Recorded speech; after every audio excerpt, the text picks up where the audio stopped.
Hey Minecraft viewers, I am back again today with another episode of Minecraft. Today's guest is, the best way to describe her is this. She has a magic touch. Whenever she touches anything on a card, anything that doesn't have color on it, it just gets the most amazing color ever. Really? You want to see who this magician is? Alright, follow me. Today I have Wendy Ramlakhan. Hi Wendy! Hi. Hey, thank you so much for being here today. It's so awesome having you here and, chatting with you. And like I just said in my intro, I definitely do want to talk about the magic touch with you. Oh, thank you. Thank you so much for having me. I'm excited to be here. Thank you. Awesome. So you have had an awesome paper crafting journey and it's still going on. So let's talk a little bit about some firsts in your journey. What was the first design team you got on?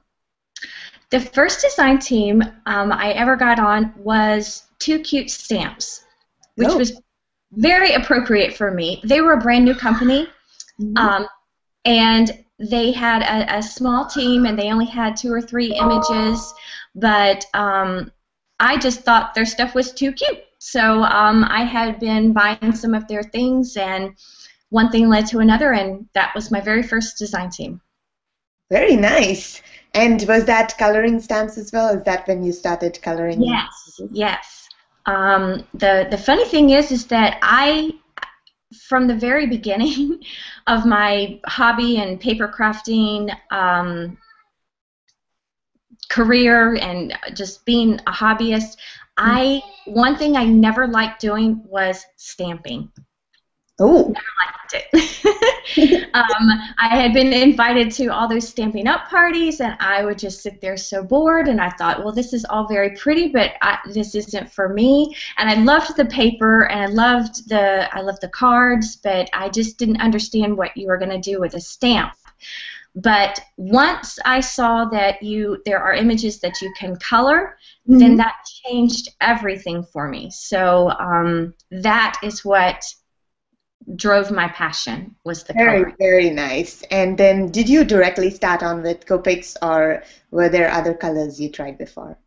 No, I have no coloring mediums other than Copics. I went for the big dog and just took it right then and tried to just learn and tackle that task of figuring out how to blend and what colors work well together and just the whole mess, what papers to use, everything. So, yep, I went straight for the big thing. Very nice. Do you want to tell us about what is the first Copic you ever bought, and is there anything special you want to talk about your first Copic buying experience? I went to an expo and I told my husband I need lots of money. I'm going to buy these markers and they're extremely expensive. And what was his reaction? Markers? I can go get you some markers down the street. I could do that for $10. I'm like, no, they're special. I have to have them. So I was on a budget, but fair enough. My budget was pretty fair, and I could get 30 markers. Which is pretty big for somebody starting out. So I had done just the tiniest bit of reading about what markers would blend together, but I ignored it all and did the stupid thing and liked the names that were on the caps. I was like, oh, that sounds pretty. And then got home and realized that I had nothing that I could work with. So then I had to ask for a little bit more money and find some markers that could blend. But the lady who was helping me make my selection, she actually did a fantastic job of helping me. And I've always just kind of kept the tips that she showed me in the back of my head every time I'm trying to help someone else choose some markers. And that was just that maybe choose every other color number. So if you're picking an R24, pick R26, R20, the odd numbers, so that you have something for them to work with. So good. Yeah, very nice tip, and especially because looks like the middle colors you could always blend in by the touching tips technique. Yes, there's so much you can do with very few markers. Few markers can do magic. Very nice. We will definitely talk about, what you would recommend for a beginner and what your tips are for them. But let's also talk about your first challenge win. I know you participated in a lot of challenges, and you were definitely on a lot of design teams too. So tell us about what was your first big challenge win. The first challenge that I won, or the first one that was like the big one for me? Whichever one is more memorable. I wanted to be on the Seven Kids College Fund design team so bad. I love their store. I still love their store. And I wanted to be on that team, and I had submitted a couple of cards, and they were taking lots of time to make a decision, and every single day just felt like an eternity that was going by waiting to get the email whether I made it or not. But that was my very first kind of like really big win for getting on a design team, the challenge that I won to get on that. Very nice. That definitely is a nice design team, so I can totally tell you why you were excited about it. Okay, so now coming to the biggest part of your journey so far, let's talk about Sugar Pea Designs. Why this name? What prompted you to take the plunge, and why did you, decide to have your own company?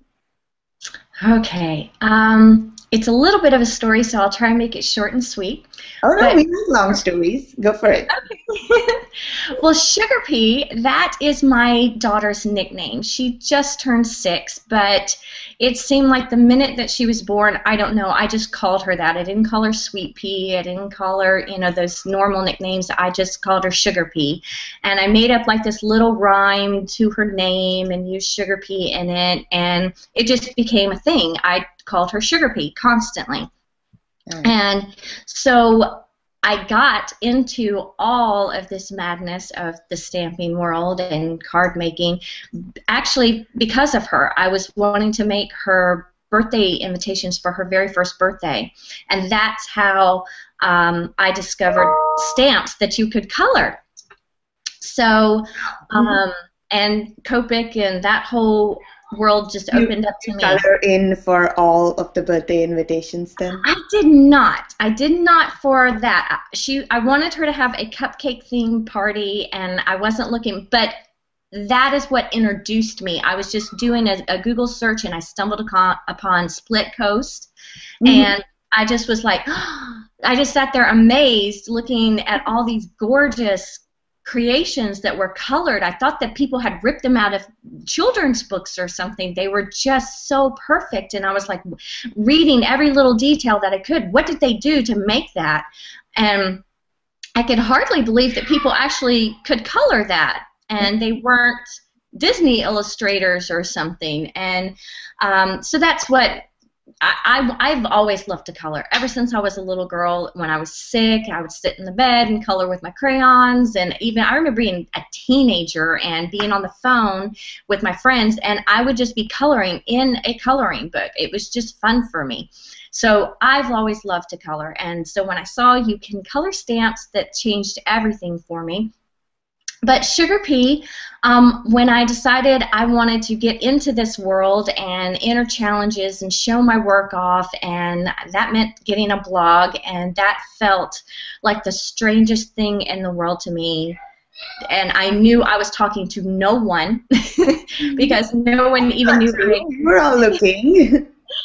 And it's come a full circle for sure for you. I think there are a lot of people out there now who will look at your designs and your colorings and think the same thing. I remember thinking the same thing the first time I saw yours. That, oh wow, how did she do that? Is this real? Did she do it digitally? Is it out of a book? And it's perfect.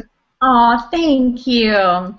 So I couldn't think of a name, and I'm not very clever like that, and that's kind of evolved too. The creativity just took over, but at the moment I could think of nothing, and I figured, well, it's all this little chick's fault that I'm doing this to begin with, so I'll just call it Sugar Pea Designs. And so when I started the company, the reason I started that was I enjoyed design teamwork so much, and I've been in design team work in the stamping world ever since my kids, I'm a stay-at-home mom, so my kids have been home and they've watched it. I do it during nap time, and now that they're off to school, they rush home to see what I've done. They've watched it from the beginning. Mm-hmm. And I realized that with my little one going to kindergarten, I was either I needed to find something I really wanted to do, and I realized that I had tons of ideas that I wish I would sit there and tell my husband, I wish somebody had a stamp that was this. I wish somebody had an image that was this. And then I realized I could have those, and I could color what I want to color, because with a design team, and I'm sure my designers might feel the same way, it's a little hit or miss. You might like it, you might not, but your job is to make it shine no matter what. Right. But I wanted to be the one to love every single one, no matter what. So since I'm in charge, I guess I will like all the shots. That's awesome. That's really something to, take ownership of your own work and kind of decide where you want to go creatively. I think that's an awesome outlet. Yeah. Very nice. So, what does a typical Wendy day look like? I can hear some noise in the background. Is this a typical Wendy day? Well, they don't normally stay home. They're normally at school. But yes, I do all of those glamorous mommy things and help them brush their teeth and braid hair and make breakfast and tie shoes and make lunches and send them off to school and do the carpool loop all over again. And in that little bit of time, those 4 hours, I try and madly do some coloring, do some artwork for new stamp images, answer emails, throw in some laundry, all those glamorous things. Nice. But, yeah. And are they both crafty as well? They are. They are so. I know it sounds silly, but I run everything by them. They are my inspiration. And if they don't like something, I really take that in consideration because I find all of my inspiration from them. Their interests, the things that they think are funny. I am really just a 12-year-old boy who thinks all kinds of stuff is just goofy and funny, and that's the kind of sense of humor I have. All my sentiments are punny, they're corny, and that's just how we are here in my family. So Brooke is the one who comes up with a lot of the sentiments all on her own, just because she's so corny too. And I'll be like, yep, I'm using that. So I showed her some new images yesterday, and she was like, on one of them, and I was like, yeah, I kind of felt that way too. But yes, they're very crafty. Nathan can color like nobody's business. Wow. He's really, really good, and he's meticulous, and he is very hard on himself. I will not throw anything away. I'll figure a way to make it work. That boy will just throw it away and start over if he makes any kind of little mistake. But they are all very crafty, yes. So do they get to handle the Copics? On rare occasions. I have teaching Copics, so they always ask for my teaching markers. They are the markers that when I go out to teach that I bring with me in case someone doesn't have any or they forgot a color or something like that. I've got some extras, some spares. So they ask to use those all the time. They're pretty good. They're very nice. That's very cool. So they are on the board of directors for Sugar Free. Yes, they are. Yes, Brooke is CEO. She is creative executive. She knows it's her business too. And speaking more of them, so I was really curious. This past Christmas time was actually the first time I saw this on your Facebook feed. You have all these very nicely set up photos, one each day of, it looks like toys from the kids, toy areas, and you set up this little scene. So what are those? You're telling a story in those, looks like. I am. I've done that. I bought into the whole Elf on the Shelf thing. So that is Elf on the Shelf, and I don't know.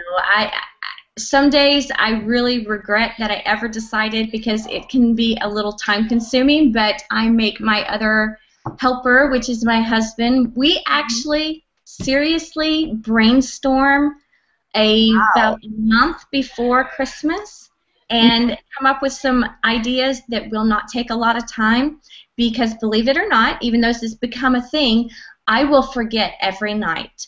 And I have to set a reminder on my phone, an alert to go off that I need to do this and take care of this for them. And I'm like, oh, I'm so tired and I'm just ready to crawl into bed. But it's just Elf on the Shelf. But yeah, we're those overachieving parents that go a little overboard with it. But it's more fun. It's awesome. This story was really fun. And I really liked Nathan and Brooke's comments throughout. Each time you used to post one thing of what they said. That was always really funny. Yes, I've done that every year because, one, it was for my mom. She wanted to know what they thought when they would see it. And it's just become like a timeline just to see how they've grown up, because, before they were so cute and, they had cute little comments. And now that they're bigger, they're not finding it as cute. And but it can be even funnier, the things that they say now. So it's a fun little kind of memento to have. I can totally imagine them now thinking of all the funny sentiments for the sugar-free stamps. So awesome. Yeah. So let's talk more about Copics. You are Copic certified, and you teach a lot of Copic classes as well. What is your one or two big tips for a Copic beginner? The number one thing would be to practice. I mean,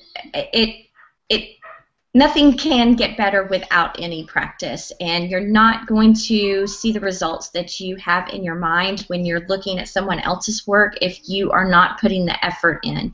And I remember the very first images that I colored with my Copics was a puppy dog that had a red nose. I have no idea why, but he had a red nose, and the reason I remember that is that I was not using the correct paper, and it bled through, and it ruined my table. Wow. And I still have those little red dots all over my table because it bled through. A reminder of what happens when you don't have the right paper. Right. So, but that card making process of coloring that puppy, I had to color him like 17 cards. I was making 17 cards, so I colored him 17 times. So as each time went on, I was getting better and I was understanding how things worked. So even just doing something like that would be a tremendous. You would see lots of improvement in your work if you just practice. Look at other people's stuff. I try and copy other people's stuff even now. I'm not afraid. I don't think I know it all, and there's lots of people out there that have some amazing mad coloring skills, and I'll take a peek at their stuff, and I'm like, okay, I want to try and do that too. So just try and emulate what you like, and just keep practicing. Very nice. That's a great tip. Tell us more about how many Copics do you have? Oh gosh, can you see them? They're back there. They are very well organized. Your craft room is going to give a lot of us, a jolt and a look back at our craft rooms. Let's see. I probably have about 280, 290. Wow. I don't have them all. And that's another thing you need to know. You don't need them all. I tell people this all the time. I would say half of what I have, I don't even use. Wow. You get to know what works for you. Greens. You know what that is. You know what that color combo is. And yes, sometimes you might throw in something else. But there are actual markers I have never even used because they don't really work with other things. It's just not my preference. So you don't have to have them all unless you're, one of those OCD types that have to have the full collection. You have to finish the whole collection, yeah.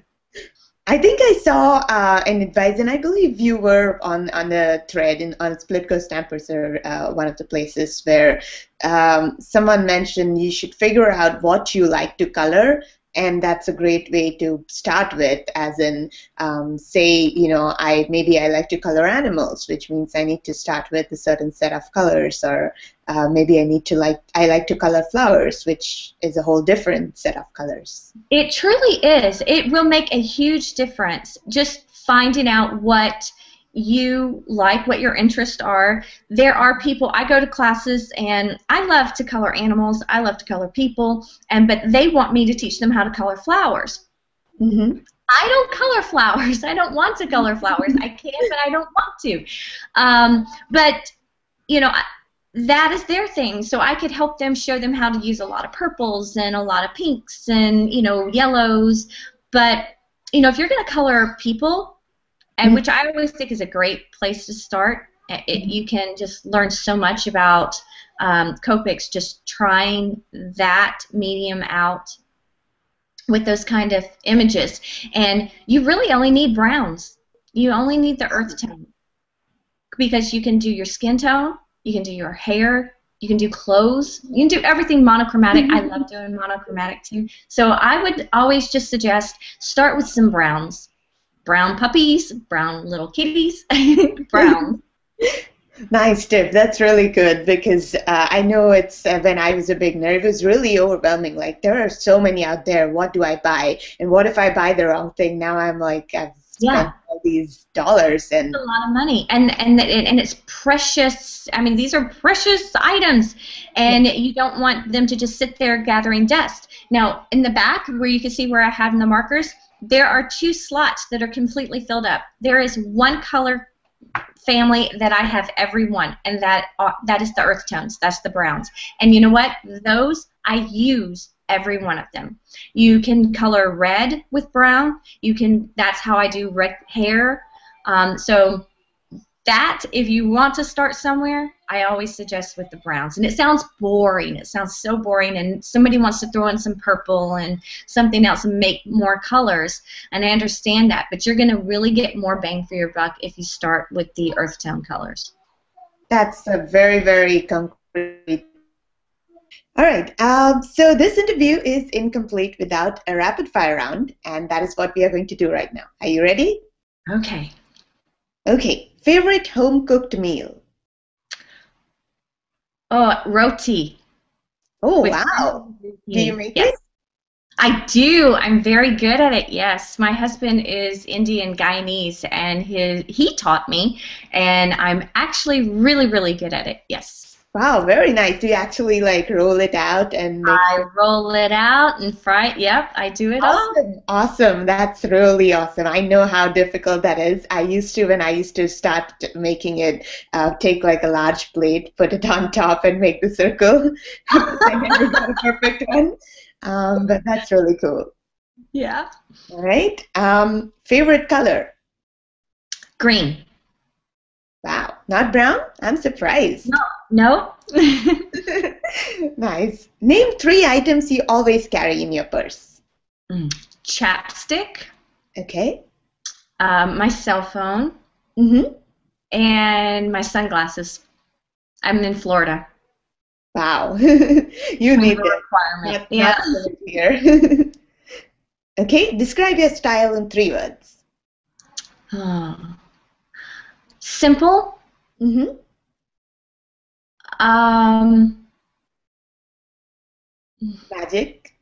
Magic. Colorful, and textured. Textured. That's an interesting one. Why textured? I'm very tactile, so I really like to be able to, I remember when I got my markers, I would just rub my hands over the top of the lids like they were, like I was conjuring up a spell or something. I just like touching them. So, yeah, I like the different feel of having a silk ribbon or a piece of burlap on your card. Just the texture, it just adds a lot more interest. And very nice. Not just having paper, but some other things added. Yeah. Nice. Okay. Which one would you choose from zoo or movie? The zoo or a movie? Yes. A movie. I love movies. We watch movies almost every day. In the outdoor theater? I've seen some photos. Well, no, we actually it's just our little family room. Nope, but it's we want one of those though. Nice. Okay. Popcorn or chocolate? Chocolate. Nice. Flats or heels? Flats. I'm practical. And you live in Florida. Yes. Okay. Candlelight dinner and dance or pizza night and bowling? Pizza and bowling. You are practical. Yes. All right. So give us 3 poses for the camera. Oh gosh, this was the part I was dreading. It's pretty easy. Come on, you can do it. Okay, 1, All right. 2, Oh, 3. yay. Awesome. Thank you. Now, since this is Craft, this was my time to get crafty with you, and I'm super, super excited to really do this with you. It's like getting, personal Copic instruction, I think, from you. So that's awesome. And we both use the same ingredients. So it was this stamp set from Sugar Pea called Hug a Bull. And the sentiment, the name of the set was really awesome. It's a nice, nice fun. Is this something Brooke came up with? Yes, she thought I came up with huggable, and she came up with kissable and adorable, and I'm like, yep, we gotta have them all. Wow, awesome. That's really nice. So I really love this set from Sugar Pea. And you know what? What's one more thing I like? I like the packaging that it came with. I saved this to show on the video. This is so awesome. It's a paper bag with Sugar Pea on it. I think the packaging really, really makes the difference. Oh, thank you. Thank you. That's awesome. You thought of everything when you made the stamp set. Well, I know what it's like. I want to make sure that you get a little tiny, just a piece of personal touch, and it's just a way of saying thank you for supporting me. Awesome. Thanks. We love to support you. All right. So, do you have your card with you? I do. On the count of 3, 2, 1. Oh, wow. It's adorable! Yours is too. Let's talk about yours first. Oh, okay. So, can you see it? Yes, I can. And we'll have better pictures of it on the Craft blog. But let's talk about the card. Well, I tried something. I don't know why I can't seem to get this to stay in the camera. I tried something that I've only done one other time, and I know that I've been wanting to do it again, so I thought, why not? Well, we're going to do this fun thing together. So I colored him on canvas. He's colored on a piece of canvas. Oh, really? Wow. Do you get a piece of canvas like that just and be able to die cut it too? Well, I used a very, very finely woven piece of canvas. I think that's key. When you're going to color on canvas, and it will fray really easily, so I stuck it on the back of a sticker. It was a shipping label. I didn't have any thermo weave or anything like that, and I thought, well, why wouldn't a label work? So I stuck the canvas on a piece of a shipping label, and that gave it some sturdiness and some support. So I actually ran it through the die just to test it first, and I stamped it with Memento, just like you would if you're going to color your Copics with paper, and colored them up. Wow, very nice. And the sentiment is on vellum, looks like. That. I am channeling my inner Sarah Go. She is amazing with vellum. And I've been just, she inspires me with the things that she can do with vellum. So I was like, I have to give this a try and just put my sentiment on vellum. It's a really nice touch. It doesn't cover up the coloring. But it puts your sentiment still on the front of the card. Yeah. And then I've got texture. See, I told you it's all about texture. So you've got the texture of the canvas, and then you've just got the corrugated down here, and then the vellum. So also have little pearls. Are they pearls on the side there? Yeah, yeah. That's a lot of texture. Oh gosh, what do you call those things? Enamel dots. I don't have any. You don't? Well, I I'm don't. going to send you some. I'm going to go in production mode very soon and have like tons and tons of enamel dots. I've seen little tutorials how you can make some, so Yes, that'll be fun. Let me know how it turns out. absolutely, I will. Unless there's like a fire hazard when doing them, I will tell you how it goes. So on my card, I tried to capture some Wendy trends. I really tried to go for his style. One is the coloring. I took as much time as I could and really slowly colored through. This is paper pieced. I know you have done a lot of very nice paper piecings. So Yes, the little jacket that he's wearing is paper pieced. I love it. I love he's wearing a red jacket. That is He has great. to wear a red Everybody, jacket. I couldn't think of like he couldn't wear any other color. He has to wear I red. love it. And then the one other trend I think that I picked up first from your cards is this black outlining. The first time I saw it on your cards, I was like, that's such a cool idea because otherwise, all colors usually blend in together and you can They never use do. light on light successfully, especially when you're beginning. So I stuck to this even on this card, and it's always served me well when I'm layering and making. And you get stuck. It's the perfect neutral. I love it. Yeah. Your coloring is gorgeous. I love the snout on the bull. It's amazing. Oh, thank you so much. Thank you. You inspired me. Oh, thank you. Okay, so Wendy is also sponsoring a fabulous giveaway today for Ironcraft viewers. And all you have to do is answer this question that Wendy's going to ask very soon on the Ironcraft post in the comments, and then we will pick a lucky winner to get a $10 gift certificate to Sugar Pea Design Stamps. And you can have, your pick of all of the awesome designs and funny sentiments that Wendy has there because of it.